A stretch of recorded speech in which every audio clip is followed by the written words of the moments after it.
Hello friends, आपका हमारे YouTube channel में स्वागत है। आई होप आप सभी लोग अच्छे होंगे। तो आज की क्लास को स्टार्ट करते हैं। आज हम क्लोरोफॉर्म को पढ़ने वाले हैं कि प्रयोगशाला में क्लोरोफॉर्म को कैसे बनाया जाता है। तो आज हम प्रयोगशाला में क्लोरोफॉर्म बनाना सीखेंगे।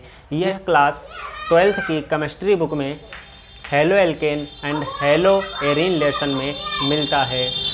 जी हाँ, यह एक बहुत इम्पॉर्टेंट टॉपिक है। तो आइए फ्रेंड्स, बिना देर किए हम वीडियो को स्टार्ट करते हैं। और इससे पहले आप हमारे चैनल को सब्सक्राइब कर दीजिए और हमारी इस वीडियो को लाइक एंड शेयर कीजिए। तो चलिए फ्रेंड्स, हम अपनी स्टडी को स्टार्ट करते हैं। आज का हमारा टॉपिक है क्लोरोफॉर्म।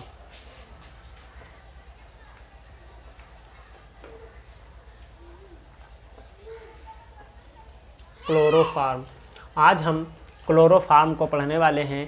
तो क्लोरोफॉर्म को कैसे बनाया जाता है प्रयोगशाला में, तो यह प्रयोगशाला में दो प्रकार से बनाया जाता है। हम एथिल अल्कोहल से भी बना सकते हैं और एसीटोन से भी बना सकते हैं।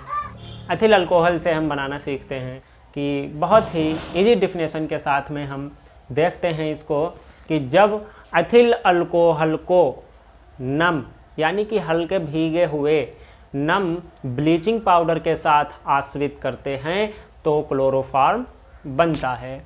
यानी कि तो इसकी हम रिएक्शंस को स्टेप बाय स्टेप देख लेते हैं कि सबसे पहले वन स्टेप में हमें क्या करना होता है कि सबसे पहले हम यहाँ पर ब्लीचिंग पाउडर को लेते हैं।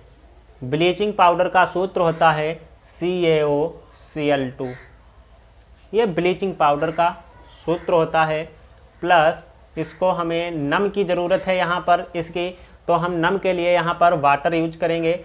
तो हम वाटर लेते हैं और वाटर के साथ में जब हम इसकी रिएक्शन करा देते हैं तो जिससे कि यह CaOH का होल ट्वाइस प्लस Cl2 यहाँ पर क्लोरीन बन जाती है। यहाँ पर हम क्लोरीन बना लेते हैं। यानी कि जब हम ब्लीचिंग पाउडर में जब वाटर को ऐड करते हैं तो यहाँ से Ca और 2 ऑक्सीजन और 2 हाइड्रोजन OH यानी कि CaOH का होल ट्वाइस और यहाँ से ये Cl2 निकल जाता है गैस के रूप में। फिर हम इस गैस को कलेक्ट कर लेते हैं, जिसके बाद में हम एथिल अल्कोहल को दूसरे स्टेप में हम एथिल अल्कोहल को लेते हैं। एथिल अल्कोहल होता है, एथिल अल्कोहल का सूत्र होता है CH3CH2OH। ये होता है एथिल अल्कोहल का सूत्र। और इसको हम इसके सूत्र को अलग प्रकार से भी लिख सकते हैं, जैसे कि C2H5OH ऐसे भी लिख सकते हैं। यानी कि बात तो वही है ना, C2H5OH को अगर देखा जाए तो C2 3 2 5 H5 हो गए ना, और OH तो बात एक ही है, चाहे CH3CH2OH लिखिए चाहे C2H5OH लिखिए। जब हम यहाँ पर फिर हम क्लोरीन ले लेते हैं, जो हमने पहले स्टेप में क्लोरीन बनाई है, हम इस क्लोरीन को उठा लेते हैं। यहाँ पर हमने Cl2 उठा लिया और जब हमने फिर इसकी रिएक्शन करा दी इसके साथ में, तो हमारा प्रोडक्ट क्या बनेगा, एसिटल्डिहाइड। वो कैसे बनेगा देख लीजिए, CH3 और CHO प्लस बचा क्या है, 2 हाइड्रोजन बचे हैं और 2 क्लोरीन बचे हैं। तो यहाँ पर हम लिख देंगे 2HCl, यानी कि हाइड्रोक्लोरिक एसिड उधर बन जाता है और यहाँ पर ये हमारा एसिटल्डिहाइड बन जाता है। एसिटल्डिहाइड बन जाता है। तो हमने ये एसिटल्डिहाइड बना लिया। आई होप आप यहाँ तक बहुत अच्छे से समझ गए होंगे। और अब हम तीसरे स्टेप में क्या करते हैं, फिर हम इस एसिटल्डिहाइड को भी लेते हैं, जो कि अभी हमारा क्लोरोफॉर्म नहीं बना है, क्योंकि अभी हमने इसमें क्लोरीन बनाई थी पहले स्टेप में और उसके बाद में हमने यहाँ पर एसिटल्डिहाइड बना लिया है। अब एसिटल्डिहाइड के बाद में देखते हैं भाई अब हमारा नया प्रोडक्ट क्या बनेगा। तो अगले स्टेप में हमें क्या करना होता है कि थर्ड स्टेप में हमें इस एसिटल्डिहाइड को लेकर के CH3CHO यानी कि एक बार पुनः हम फिर इस एसिटल्डिहाइड को यहाँ पर लेते हैं और एसिटल्डिहाइड को लेने के बाद में हम यहाँ पर रिएक्शन करा देते हैं इसकी 3Cl2 के साथ में। यानी कि क्लोरीन के हम यहाँ पर 3 मोल ले लेते हैं। जब हम इसकी रिएक्शन यहाँ पर कराते हैं तो क्या बनता है, आप देख सकते हैं कि CCl3 और CHO, बचा क्या है CS, अब यहाँ पर बचा है अब CCl, हमने यहाँ से ले लिया CCl3 और CHO ले लिया। अब यहाँ पर 3 क्लोरीन बचे हैं और 3 हाइड्रोजन बचे हुए हैं, यानी कि 3 क्लोरीन 3 हाइड्रोजन सेम सेम है ना, तो हम इसको ऐसे लिख सकते हैं 3HCl, यानी कि हाइड्रोक्लोरिक एसिड के 3 मॉलिक्यूल उधर निकल जाते हैं और हमारा यहाँ पर ये क्या बचता है, क्लोरल। अब हमारा ये यहाँ पर क्लोरल बच जाता है, इसको हम लिख देंगे क्लोरल। अब इस क्लोरल को हमें अगले स्टेप में फिर लेना होगा, क्योंकि अभी क्लोरल बना है ना कि क्लोरोफार्म। अभी हमें क्लोरोफार्म बनाना है, तो हम इस क्लोरल को फिर उठाते हैं, तो हम लिखेंगे अब की बार में हम क्लोरल के 2 मोल लेंगे, तो 2CCl3 और CHO, हम इस क्लोरल को ले लिए हैं। और क्लोरल के बाद में अब हम यहाँ पर जो हमने बनाया था क्लोरीन को, अभी तक हमने रिएक्ट कराया था, अब हम यहाँ पर इस कैल्शियम हाइड्रोक्साइड यानी कि बुझे हुए चूने को भी हम यहाँ पर लेंगे। तो बुझे हुए चूने को हम लेते हैं CaOH का होल ट्वाइस, और जब हम इसकी क्रिया करा देते हैं तो क्या बनेगा, अब हमारा क्लोरोफार्म बनेगा, यानी कि 2CH, तो 2CH और उसके बाद में यानी कि ये प्रोडक्ट, इतना प्रोडक्ट आप देख सकते हैं 2CHCl3, यानी कि 2CHCl3, ये क्लोरोफार्म बन गया, यहाँ पर ये कलेक्ट हो जाएगा। प्लस उसके बाद में क्या बचा है, देख सकते हैं 2C बची है, 2 ऑक्सीजन यानी कि 2 कार्बन बचे हुए हैं, 2 ऑक्सीजन बचे हुए हैं, इधर हमारा कैल्शियम बचा हुआ है, फिर और 2 ऑक्सीजन बचे हुए हैं और 2 हाइड्रोजन बचे हुए हैं, क्योंकि होल ट्वाइस में 2 लगा हुआ है, होल में 2 लगा हुआ है, तो यानी कि यहाँ पर ऑक्सीजन भी 2 हैं और हाइड्रोजन भी 2 हैं, यहाँ पर 2 कार्बन है और 2 लगा है, यानी कि यहाँ पर 2 ऑक्सीजन भी है, यानी कि इतना अभी हमारे पास बचा है। तो हम इसको लिख सकते हैं 2, ये H हैं 2 बार, तो हम लिख देंगे H, फिर 2 C हैं तो हम लिख देंगे C, उसके बाद में ये 2 ऑक्सीजन बचे हुए हैं, तो हम यहाँ पर इस टाइप से लिख देंगे, और हर चीज़ हमारी 2-2 बार थी, तो हम इसको ट्वाइस के रूप में लिख देंगे, तो होल ट्वाइस कर देंगे, यानी कि HCOO का होल ट्वाइस हो जाएगा, यानी कि यहाँ पर ये फॉर्मेट बच जाएगा। फॉर्मेट बचने के बाद में अब हमारा यहाँ पर यह क्लोरोफार्म बन चुका है, क्लोरोफार्म हमारा बन चुका है। जी हाँ, आप समझ गए होंगे। चलिए फ्रेंड्स, हम इसको एक बार फिर रिवीजन कर लेते हैं इसका। तो आइए देखते हैं कि यहाँ पर सबसे पहले हमने ब्लीचिंग पाउडर को वाटर के साथ में नम किया, नम करने के बाद में यहाँ पर हमारा बुझा हुआ चूना बन जाता है और क्लोरीन गैस निकल जाती है। इस क्लोरीन गैस को हम कलेक्ट कर लेते हैं और इस क्लोरीन गैस की क्रिया फिर हम एथिल अल्कोहल से कराते हैं। एथिल अल्कोहल से कराने के बाद में इस क्लोरीन की क्रिया जब हम एथिल अल्कोहल से करा देते हैं तो यहाँ पर एसिटल्डिहाइड बन जाता है, और एसिटल्डिहाइड बनने के बाद में इसमें कुछ अदर प्रोडक्ट निकलता है, बाई प्रोडक्ट निकल जाता है, यानी कि क्या निकलता है, हाइड्रोक्लोरिक एसिड निकल जाता है। उसके बाद में हम इस एसिटल्डिहाइड को फिर उठा लेते हैं। एसिटल्डिहाइड को लेने के बाद में फिर हम इस क्लोरीन से फिर रिएक्ट कराते हैं। यहाँ पर हमें 3 मॉलिक्यूल लेने होते हैं क्लोरीन के, तो क्लोरीन के 3 मॉलिक्यूल के साथ में एसिटल्डिहाइड की रिएक्शन कराने पर हमारा क्लोरल बन जाता है, जो कि यह रिएक्शन भी बहुत अलग से पूछी जाती है, बहुत इंपॉर्टेंट होती है कि क्लोरोएथिल अल्कोहल से क्लोरल कैसे बनाओगे। तो एथिल अल्कोहल से क्लोरल हम ऐसे बना सकते हैं, आप अलग से भी इसको लिख सकते हैं। तो क्लोरल बन जाता है और इसमें भी हाइड्रोक्लोरिक एसिड रिलीज हो जाता है। उसके बाद में हम इस क्लोरल की क्रिया करा देते हैं, जो हमने पहले स्टेप में बुझा हुआ चूना हमने जो बनाया था, हम उसके साथ में जब इसकी रिएक्शन करा देते हैं तो यहाँ पर आप देख सकते हैं साफ साफ लिखा हुआ है CHCl3 अलग हो जाता है, बाकी शेष प्रोडक्ट हमारा फॉर्मेट बन जाता है उधर जाके। तो इसमें हम इस टाइप से क्लोरोफार्म को बना सकते हैं। आई होप आपको बहुत समझ में आया होगा। तो फ्रेंड्स, अब हम दूसरे प्रकार से बनाना सीखेंगे, यानी कि एथिल अल्कोहल से बनाना हमने सीख लिया है, अब हम एसीटोन से बनाना सीखेंगे। प्रयोगशाला में क्लोरोफार्म को कैसे बनाते हैं। तो आइए फ्रेंड्स, इसी के साथ हम बिना देर किए हुए अपने अगले स्टेप को भी कंप्लीट करते हैं, यानी कि एसीटोन से फ्रॉम एसीटोन। तो आप यहाँ पर एसीटोन का फार्मूला जानते ही होंगे। एसीटोन का सूत्र होता है CH3 COCH3। ये एसीटोन का सूत्र होता है।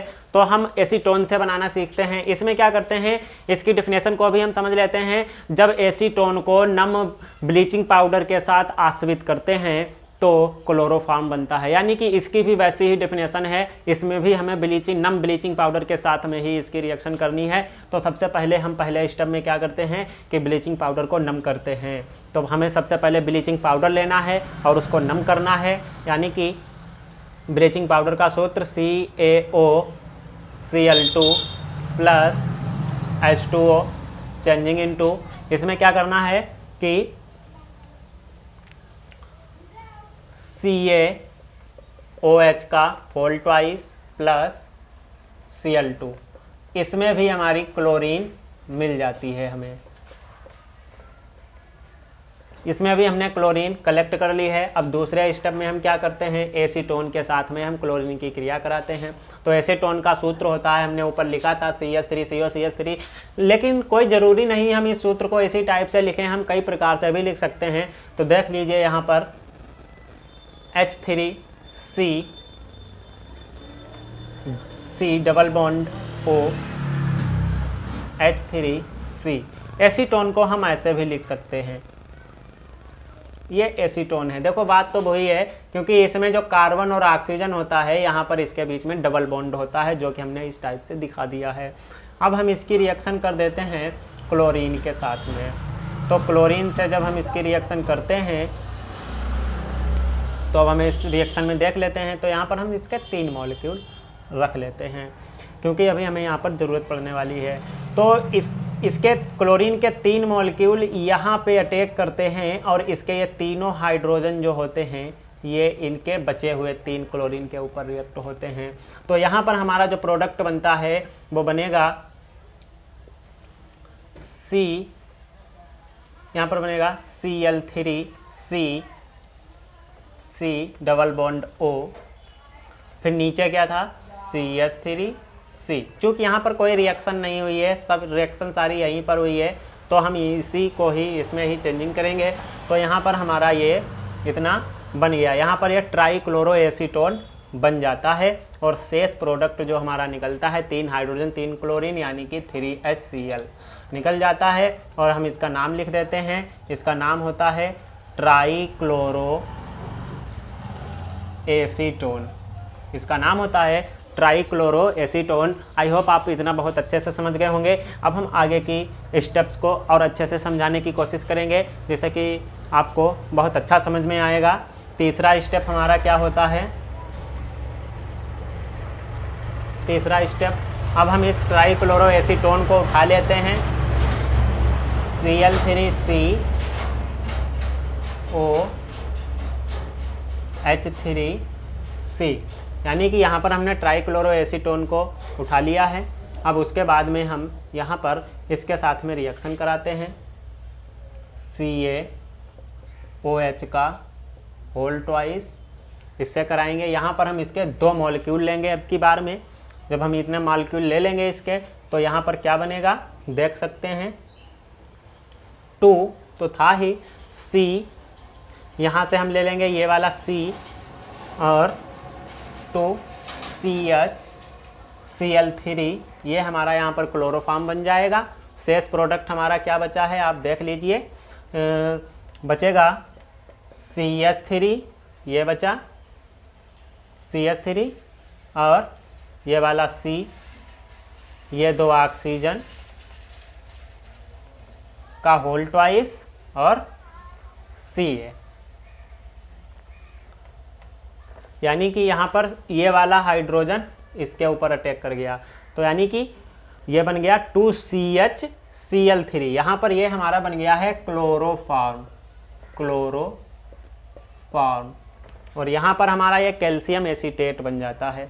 तो हमें उस प्रोडक्ट को ज़्यादा दिखाना होता है जिस प्रोडक्ट को हम बना रहे होते हैं, तभी हमने यहाँ पर साइड में इनके नाम नहीं लिखे हैं, क्योंकि हमें इनकी ज़रूरत नहीं थी। ये तो बाई प्रोडक्ट इसके थे, और बाकी जो मेन प्रोडक्ट होता है हमें उनके नेम ज़रूर ही लिखने होते हैं।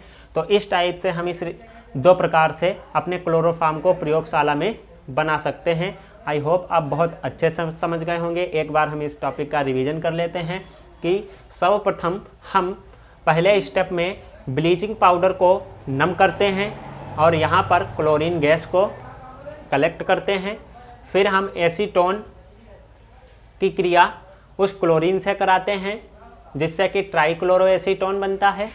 उसके बाद में हम थर्ड स्टेप में ट्राइक्लोरोएसीटोन को लेते हैं और कैल्शियम हाइड्रोक्साइड के साथ में क्रिया कराते हैं जिससे कि क्लोरोफॉर्म बन जाता है। ये बहुत सिंपल मेथड थी जो हमने बहुत लगभग सरल करके ही आपको बताई है, आपको कुछ ज़्यादा ही समझ में आया होगा।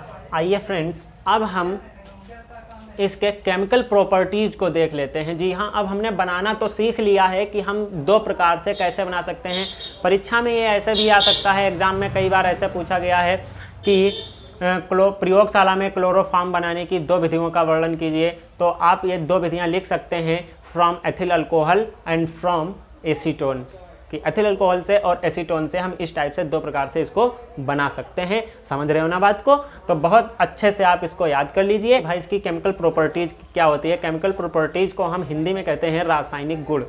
जी हाँ फ्रेंड्स, अब हम केमिकल प्रॉपर्टीज़ का अध्ययन करेंगे। क्लोरोफॉर्म की केमिकल प्रॉपर्टीज़ क्या क्या होती हैं, इन केमिकल प्रॉपर्टीज़ को देखेंगे। जी हाँ, ये स्टडी तो बहुत सिंपल है, बट इसमें से कुछ ऐसे भी बहुत सारे क्वेश्चंस निकल के आ रहे हैं कि जो कॉम्पिटिटिव एग्ज़ाम में भी पूछे गए हैं। कॉम्पिटिटिव एग्ज़ाम में भी इसमें से बहुत सारा कुछ पूछा जाता है, तो आप इसका स्टडी बहुत अच्छे से करें। तो आइए हम केमिकल प्रॉपर्टी से देखते हैं। शुरुआत में हमने आपको इसका एक क्वेश्चन बताया था जो कि बहुत इम्पोर्टेंट था। आप देखते हैं कि आपने कहीं पर यह क्वेश्चन लिखा हुआ देखा होगा कि कहते हैं क्लोरोफॉर्म को गहरे रंगीन रंग की बोतलों में भर के रखा जाता है। क्यों?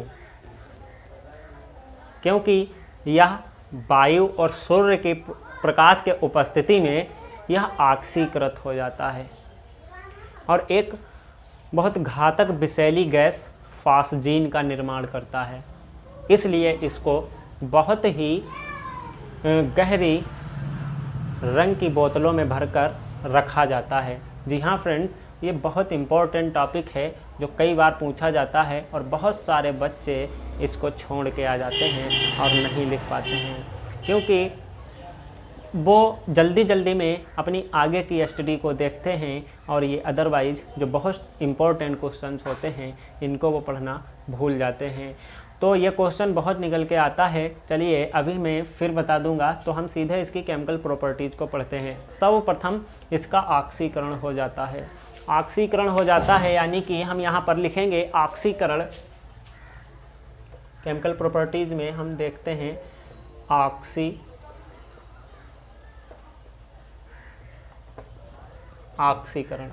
ऑक्सीकरण क्या होता है? यानी कि क्लोरोफॉर्म CH + 3 ऑक्सीजन, और यहाँ पर क्या होता है? सूर्य की उपस्थिति में, तो सूर्य का प्रकाश और वायु की उपस्थिति में यह रिएक्शन होती है। तो हम देख लेते हैं भाई ये कैसे बनता है, ऑक्सीकृत होकर के फास्जीन कैसे बनाता है। तो हम यहाँ पर देखते हैं, यहाँ पर 2 लगा लेते हैं क्योंकि हमें 2 मॉलिक्यूल की ज़रूरत पड़ेगी यहाँ पर, तभी ये रिएक्शन बैलेंस होगी। तो देखिए फास्जीन का सूत्र क्या होता है? 2COCl2। तो हम यहाँ पर देखते हैं कि 2CO, अब यहाँ पर हमने 2 ऑक्सीजन ले लिए हैं, यहाँ पर 1 ही ऑक्सीजन बचा है, और यहाँ पर हम 2 दूनी 4 क्लोरीन ले लेते हैं, 3 दूनी 6 हैं, 4 ले लेंगे तो 2 बचेंगे। यहाँ पर हम लिख देंगे Cl2, यानी कि 2 कार्बन 2 ऑक्सीजन 2 क्लोरीन, तो 2COCl2 यानी कि यही हमारी फास्जीन बन जाती है, जो कि एक अत्यंत विषैली गैस होती है, बहुत घातक गैस होती है ये। प्लस उसके बाद में क्या कितना बचा है? 2 बचा था, 2 क्लोरीन, तो हम 2 क्लोरीन दिखा देंगे, 2 क्लोरीन ऐसे बच जाता है। उसके बाद में यहाँ पर जो प्रोडक्ट बचा है वो कितना बचा है? यहाँ पर अभी 2 H बचे हैं, 1 ऑक्सीजन बचा है, यानी कि H2O बचेगा, वाटर बचेगा। तो यहाँ पर यह फॉस्जीन गैस बन जाती है। जी हाँ, तभी हम इसको गहरे रंग की रंगीन बोतलों में भरकर रखते हैं कि इसके अंदर सूर्य का प्रकाश और वायु ना जा पाए। और जिस बोतल में हम इस क्लोरोफॉर्म को भरते हैं उसको बिल्कुल ऊपर तक भरकर ही उसकी डॉट को हम लगाते हैं। अगर हम उसको थोड़ा भी खाली कर देंगे तो उसमें वायु का स्थान हो जाएगा। वहाँ पर अगर वायु चली गई तो वो एक अत्यंत विषैली घातक गैस बना लेगी, फॉस्जीन। तभी इसको जो है गहरे रंगीन रंग की बोतलों में भरकर रखा जाता है। आई होप आप इस चीज़ को बहुत अच्छे से समझ गए होंगे। तो ये चीज़ हम इसकी केमिकल प्रॉपर्टीज़ में भी इसका अध्ययन कर सकते हैं। ये कॉम्पिटिटिव एग्जाम में भी पूछा जाने वाला लगभग 100% क्वेश्चन होता है, बहुत बार पूछा जाता है। तो आप इसको बहुत अच्छे से क्लियर करिएगा। तो समझ गए होंगे अच्छे से। अब हम फ्रेंड्स क्लोरीन से क्रिया करना सीखेंगे कि क्लोरीन से कैसे बना सकते हैं। भाई जो है क्लोरीन की केमिकल प्रॉपर्टीज क्लोरोफॉर्म के साथ में क्या होती है, तो हम क्लोरोफॉर्म के साथ में क्लोरीन की प्रॉपर्टीज देखेंगे। तो इसकी रिएक्शन कैसे करते हैं, तो देखिए सबसे पहले हमें CH3 नहीं, सबसे पहले हमें करना होगा यहाँ पर CHCl3 plus Cl2। Changing into में क्या बनेगा, यहाँ पर लिख देते हैं, देख लीजिए कि ये प्रोडक्ट यहाँ पर इसके ऊपर अटैक करेगा तो बनेगा, और ये हाइड्रोजन जो है इस क्लोरीन के ऊपर आएगा तो बन जाएगा Cl4 प्लस HCl। इतना प्रोडक्ट बनेगा, यानी कि यहाँ पर कार्बन टेट्राक्लोराइड बन जाता है। हम लिख देंगे इसको कार्बन टेट्राक्लोराइड। अगला तीसरा स्टेप है। तीसरे स्टेप में हम जो है एक और इसकी केमिकल प्रॉपर्टीज क्लोरोफॉर्म की पढ़ेंगे, क्या होती है। एसीटोन के साथ क्लोरोफॉर्म की क्रिया देखेंगे। तो अब हम यहाँ पर क्लोरोफॉर्म की रिएक्शन एसीटोन के साथ में करेंगे। तो सबसे पहले हम यहाँ पर एसीटोन का सूत्र लिख लेते हैं, H3C double bond O H3C। यही तो एसीटोन था। एसीटोन की रिएक्शन करेंगे किसके साथ में, CHCl3 केमिकल प्रॉपर्टीज के साथ में। जी हाँ, देखिए केमिकल प्रॉपर्टीज में हम उस चीज़ को पढ़ते हैं कि जो हम पहले से टॉपिक पढ़ते हैं, यानी कि हमने क्लोरोफॉर्म शुरुआत से पढ़ा था। तो क्लोरोफॉर्म हमने जब बना लिया था, ठीक है, हमने बना भी लिया था उसको। अब हमें उसमें उसकी केमिकल प्रॉपर्टीज़ में अब हमें क्लोरोफॉर्म के साथ में वो चीज़ पढ़नी होती है कि क्लोरोफॉर्म अब और क्या क्या बना सकता है, किस किस चीज़ के साथ में ये रिएक्टिव होता है, किस किस चीज़ के साथ में ये रिएक्शन कर सकता है। तो अब हम इसका बहुत अच्छे से अध्ययन करेंगे।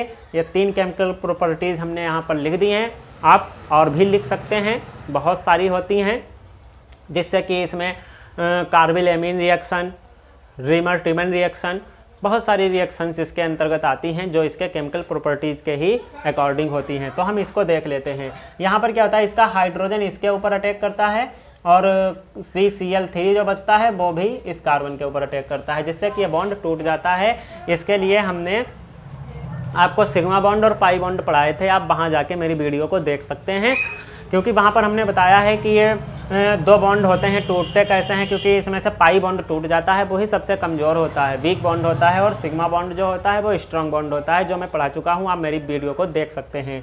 तो हम इसको देखते हैं कैसे बनेगा। यहाँ पर अगले स्टेप में तो बनेगा H3C, उसके बाद में OH, इसके बाद में CH3C और यहाँ पर CCl3, यानी कि यहाँ पर हमारा क्लोरीटोन बन गया है।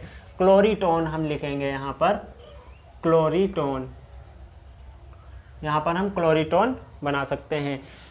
तो आपको ये भी बहुत समझ में आ गया होगा। एक चीज़ और है कि ये एग्ज़ाम में ऐसे भी पूछी जाती है कि क्लोरीटोन बनाने की रासायनिक समीकरण लिखिए।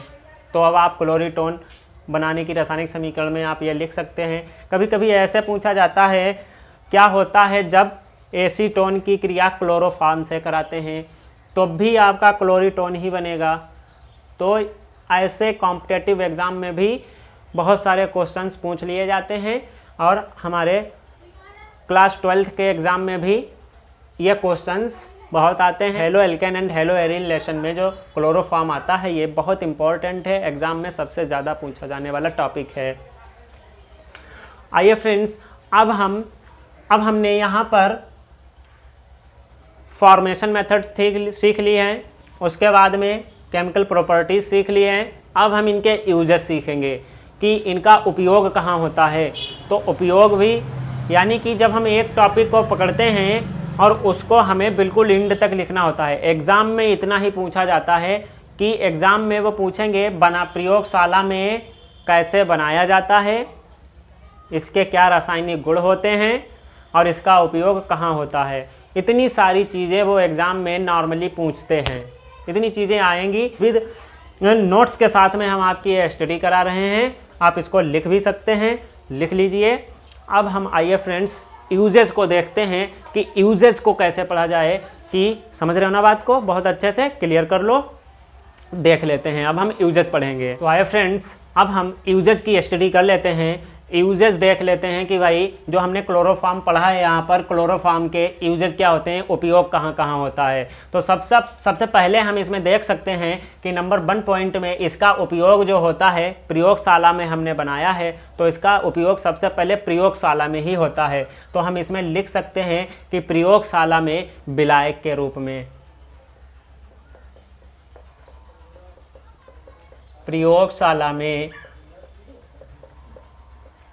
विलायक के रूप में। और दूसरा हम देख सकते हैं कि आज देखो एक अत्यंत ऐसी गैस होती है, तो हम इसका उपयोग जो है एक जगह पर और कर सकते हैं, निश्चेतक के रूप में भी करते हैं, क्योंकि यह बहुत ठंडी गैस होती है। निश्चेतक के रूप में भी हम इसका यूज करते हैं, निश्चेतक के रूप में। और इसका जो तीसरा यूजेज होता है वो कहाँ पर होगा, जैसे कि मान लीजिए ये हमने पहले बताया था आपको कि यह ऑक्सीजन सूर्य के प्रकाश की उपस्थिति में जब रिएक्शन करता है तो एक अत्यंत विषैली गैस फॉस्जीन बना लेता है। तो यहाँ पर हम कह सकते हैं कि इसका यूज जो होता है सबसे बाद का औषधियों के रूप में भी होता है। विष तो बना लेता है लेकिन लगभग इसका काम औषधियों में भी आता है। तो हम यहाँ पर इसको औषधि के रूप में भी लिख सकते हैं। तो लिख देंगे